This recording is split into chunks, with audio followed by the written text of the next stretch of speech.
Clio holds in her hand a half-open scroll, and we shall never read its unopened part. Now, if you listen to the last episode, you're familiar with the fact that I used that same opening line. And as I explained in the last episode, those words were written by a very interesting historian named Lucy Maynard Salmon. Salmon was born July 27, 1853 in Fulton, New York, and she was a professor of history at Vassar College from 1889 all the way up until her death in 1927. She had a very long career and did some great work. Salmon was appointed by the Executive Committee of the American Historical Association's Committee of Seven in 1897, which happened to be the exact same year that the Texas State Historical Association was formed. And that group of historians, the Committee of Seven, influenced the way history was taught at the high school level and beyond. She became the first woman to serve on the AHA's executive committee in 1915.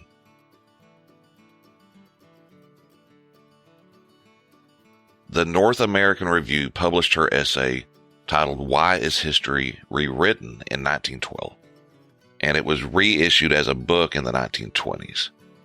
Over 110 years ago, a historian was addressing the rewriting of history and gave many of the same reasons we use today to answer the same question. Now, you might say, rewriting is not the same as revisionism, and you might be a little bit right. I'd argue that they have the same roots because the reasons she presents are similar to the ones revisionists have been using for several decades. At the beginning of her essay, she explained that a historian, quote, knows his task is not an easy one, however much so it may appear to others. Among all the many problems that confront the historian, none is more serious than that of the necessity of constantly rewriting history. Yet to the incredulous, this may seem but an imaginary difficulty. Why, they may ask, does the historian feel this pressure to do over again what has once been done? Surely, if history has been once written, it ought to stand. History deals with facts. These facts do not change, and the duplication of work already done means wasted, fruitless effort. Moreover, history is an interesting form of literature, and anyone who has a mind of ordinary education and experience, as Alexander Bain has expressed it, and wields a facile pen, will have no difficulty in making his contribution to the literature of history. If the facts of history do not change, and if they have been presented in attractive literary form, the historian is condemning himself to a veritable labor of Sisyphus. Why does history need to be rewritten? End quote. Now, 1912, she confronted this question, this dilemma, and gave the answer that, quote, two great groups of reasons may be presented here. One of these pertain to the questions that deal with the subject matter of history, and the second group relates to the improvement in methods of work. And those answers are still relevant today. The same statements or arguments against revisionism or rewriting history are still used. She began by saying the most obvious reasons that compel the rewriting of history concern its subject matter, and of all of these, the most obvious is the simple fact that new material is being constantly found. Now again, this was back in the early 1900s, but even today you still hear arguments like that. Furthermore, she said, yet while the discovery of new literary material makes the rewriting of history from time to time necessary, this is, after all, but a minor element in the rewriting of history. The rewriting of history is made necessary rather because large classes of material previously unknown or neglected have been placed at the service of the historian. Her next major point is especially relevant for today. If you recall the episode on the valuable resources being made available by the Portals of Texas History, the people at the Texas History Trust, with their primary documents that they're scanning in and making available and searchable, the Texas State Historical Association, and beyond. Salmon wrote, "History needs to be rewritten because of the growing spirit of democracy in the Republic of Letters. Once the records of history were practically inaccessible to all except the elect. Today, material that was previously available only for the few is being made available for all. Much material has been unavailable for general use because but a single copy has been known to exist, and the reprinting or duplication of single copies has often made possible new points of view for the historian." The spirit of democracy in the Republic of Letters is what she wrote, and that's very important. Today, more than in 1912 or ever, everyone that has the desire and access just to a simple internet connection has access to the ability to learn and share what they learn. History is important. I've tried to make that case pretty clear. And it's also special, but it is not a treasure that should be hidden behind a wall protected by gatekeepers. Historians should be guides through the vast adventure of exploring the past. Next, she wrote, "History again needs to be rewritten in order to prune away the excrescences," now that's a big word, "of tradition. In history as in nature, tall oaks from little acorns grow." This has to do with digging deep to uncover the truths hidden within legend and myth. She then continued by giving an example of the mystery and legend of Roland. And if you're not familiar with Roland, just go do a quick search and find yourself a great story to learn about. And she added, "Here, as in many instances, an initial kernel of truth has become so surrounded by legend as to be entirely concealed, and thus history must be rewritten to separate this kernel from the worthless husks." And furthermore, she wrote, quote, "The poet also has laid a burden on the historian. The purpose of the dramatist and that of the historian are, in a sense, diametrically opposed to each other.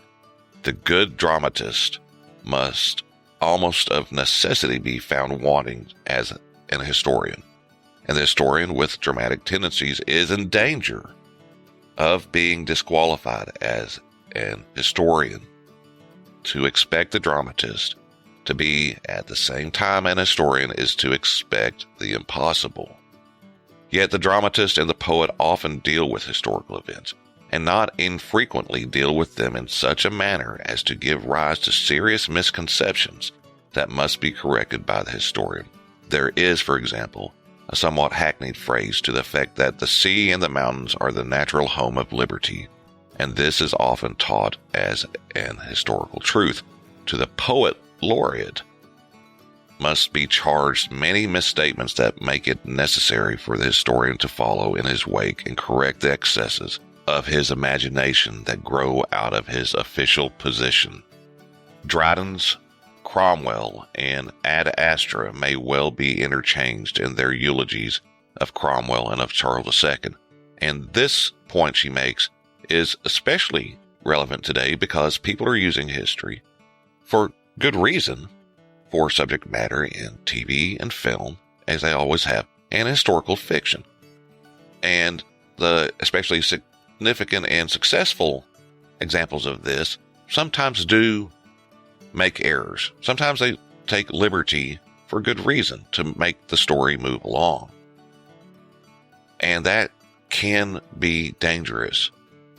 But at the same time, I love a good historical fiction movie, book, TV show just as much as anybody.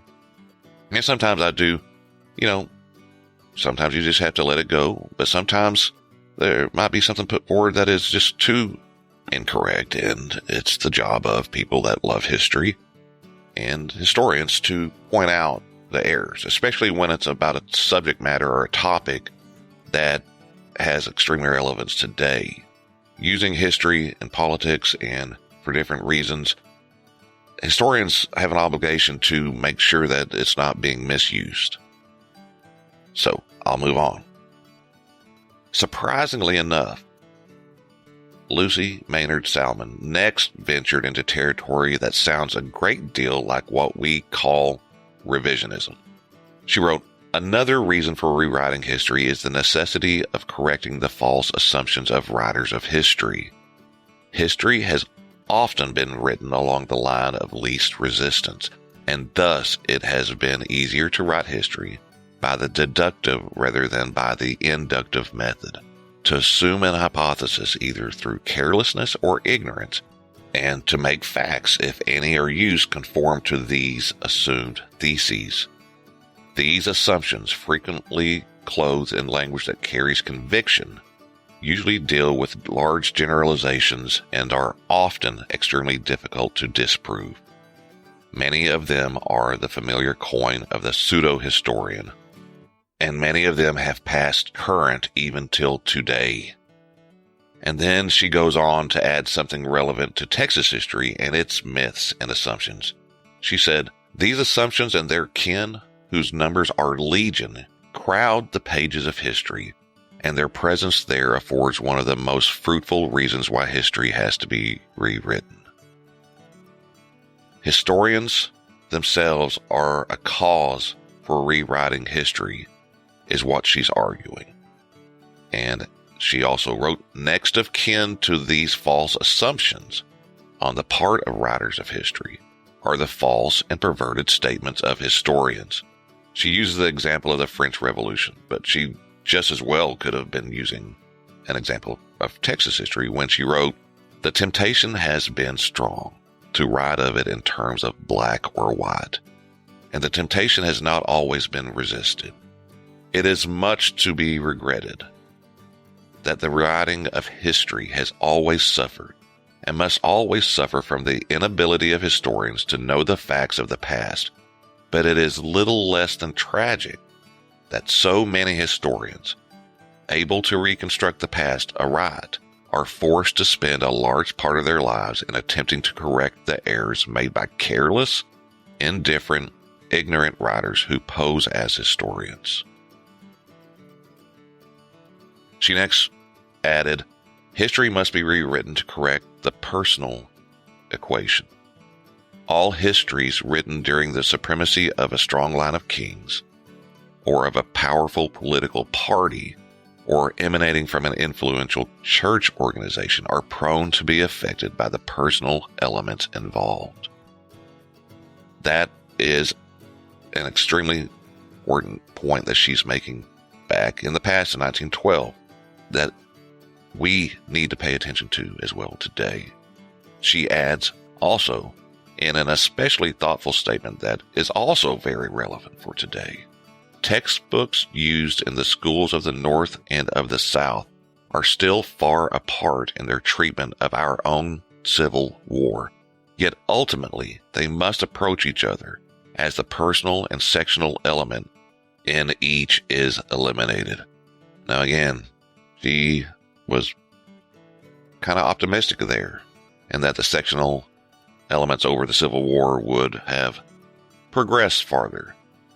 And as we sadly know today, this is not the case, and it's still an important issue, especially if you pay attention to the news and the fights that have been going on regarding Civil War related and other historical issues. Also, she said history needs to be rewritten because many questions affect the subject matter with which it deals. New material is constantly being discovered. Material previously inaccessible is made available for the use of all. Tradition must be separated into its component parts. Poetry must be regarded as poetry and not interpreted with literal exactness. The unsubstantiated assumptions of historians must be investigated. The false and perverted accounts of pseudo-historians must be set right. And the personal equation of former historians must be corrected. Were no other factors involved in the problem aside from those that affect the material with which history deals, it is not too much to say that history of every period and of every subject that has ever been written should have to be rewritten. Salmon also perceived changes in technique and method, and that is something that we've dealt with over last several decades. And she said, but weighty as are all these reasons for rewriting history, even more weighty ones are found in that class that relates to improvements in methods of work. These include not only improvements in technique, but the fundamental ones that are involved in methods of research, those that grow out of the application of the principle of division of labor, and others that come through the development of other branches of knowledge, while increasing precision and growing refinements of classification have affected for the better the methods of the historian, as these have also been affected by the realization of the important part played both by the constructive imagination and by the development of the science of historical criticism, and most of all, by the substitution of the inductive for the deductive method. She then has another great line, and it's worth looking up this essay just for reading the whole thing in full. She's an amazing writer, had great thoughts, and one of the reasons I'm even quoting so much from it is I just want to share her great work, and because it is very relevant today. She also correctly asserted time was when everything that was in print went, but in recent years the reputation of more than one so-called history has been shipwrecked on the rock of taking everything in print at its face value. This is very important. She also says the work of every historian is today discredited unless it carries with it indisputable proof of the reliability of the sources on which it is based, and it is because of ignorance of this fundamental principle, indifference to it, or disregard of it in the past, that the burden is now laid on the historian of doing over again a large part of the work once considered final. Now, granted, she's being pretty heavy-handed and harsh on some of the historians that were writing in just the decades before her and even earlier, but for good reason. A lot of the old historical work still has relevance. I still believe that it has a value, but we have to approach it from a critical point and question them just like we would any other source. Were there biases? What information were they using? And we apply that today when we do work and when we review historical work. That's what you should be doing when you hear me do a story on a historical event. Look into it yourself. That doesn't sound quite right. And then, question it. I try to be as faithful and true to the method and to the sources as I can when I do it. But, I'm going to make mistakes. I don't claim to be perfect or that my work will be perfect. And I encourage you to be highly suspect of people that do say they have the final answer and know everything as indisputable proof. Salmon also recognized that there had been advancement in the knowledge of other fields of research that needed to be considered, and that is also the case today. Salmon wrote, "The development of other branches of knowledge has made it necessary to rewrite history. How history is written and shared is also of importance," and she recognized that. She said, "It is in large part due to this form of imagination that the historical novel owes its success. But histories written with the aid of the historical imagination have been, after all, but histories written in the flat. They must be rewritten in the round, through the use of the critical imagination. It is this imagination that makes alive not simply men, but abstractions. It is the imagination that enables the historian to understand allusions and suggestions, to look below the surface and to see the records of history and everything about him. The attempt to write history with the aid of the literary imagination has produced a hybrid that has been neither literature nor history, as is illustrated in Gavare's Flowers of History. The use of the historical imagination has given us a panorama of the past, but while the pictures drawn have been vivid and even truthful, they have been but pictures and have lacked the reality of life itself. History must be rewritten through the aid of the constructive imagination if the past is to live again. End quote. That's a lot to take in there, a lot to think about. But I think there is some truth in her statement there. Another reason she gives is about how we think and how we reason about issues. She said, another great change in the methods of work that has affected the writing of history is found in the substitution of inductive for deductive reasoning. It is not necessary to accept literally Macaulay's famous apotheosis of the inductive method to appreciate the revolution that has been made in the writing of history, since historians have substituted conclusions derived from the study of facts for the assumption of a thesis and the selection of facts to prove the thesis. Many histories that represent preconceived ideas rather than conclusions deducted from a study of facts must be rewritten in accordance with a reversal of these two principles. And I know a lot of you recognize in the statement there a lot of the problems that we hear about today. Having an issue in wanting to prove a point and then going in to prove that point by basically cherry picking the evidence that you give. Salmon concluded that history will be rewritten until the end of time, and finished by saying, progress is made not by advance on a plane, but by an ever-ascending spiral where the road doubles and redoubles on itself, and at every turn presents a wider outlook than was afforded from the lower level. Yet the summit of the highest peak is never reached, for unsealed heights always lie beyond. Clio holds in her hand a half-open scroll, and we shall never read its unopened part. And I began the last episode with a question about the meaning of that, and she gives the answer in her own writing. It's a constant mission and challenge and task for a historian, and for every generation, to constantly rework our look at our past. I really loved that last line. Clio holds in her hand a half-open scroll, and we shall never read its unopened part. Lucy Maynard Salmon was such an interesting person and a great historian and great thinker. And I feel really lucky that I accidentally came across her work and this kind of dove into it. And her wise words from back in 1912, they are still alive and have significance and are applicable and relevant for us today, and they will be in the future.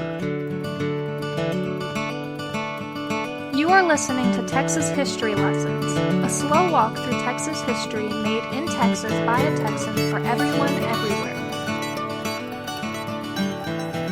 So, what's the point of all of this? What have I been leading to? The past does not change, but history does. To reiterate, the past cannot be changed, but history has been, is being, and will be rewritten. My advice is to take the good from what was written about history before and preserve it cautiously and with an attentive mind. Read what is being written today and cast aside what you see as unnecessary negativity, while also learning the good, and participate in the preservation, promotion, and creation of history for the future. It's important. I'll say it again. But more than that, and the reason I'm mainly doing this podcast, the driving force for a lot of people, and so for why people listen to podcasts about history and read books about history and watch movies and documentaries about history, it's because there is that sense of adventure and it's fun. And I'm going to quote my friend Josh, who is the host of the Great Wild West Extravaganza podcast. He said to the effect, let's have fun with history because, quote, if we're not having fun with history or with any other of life's pursuits, what's the point?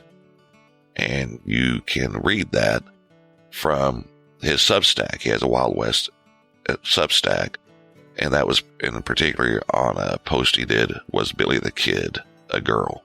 We deal with some serious issues, and I've been doing some really deep look into the importance and reasons and ideas and theories behind history. But in the end, the guiding principle is to learn, share what I learn, but also to have fun with it and promote things that are interesting and important. So that's it for this episode. We draw to a close this part of the investigation. Next up, we will be looking at all these pesky activist historians that have a lot of people concerned. Where did they come from? Did they just emerge yesterday from the ether? Or have they, in one way or another, pretty much always been around? Spoiler, it's the second option. Thanks for listening. The theme music for Texas History Lessons is by the great artist Derek McClendon. Please go check out his music. Contact information for me is in the show notes. You can email me at texashistorylessons@gmail.com. Again, thank you for listening. Share the show if you enjoy it. And take care of yourself. Take care of each other. Be kind. Adios.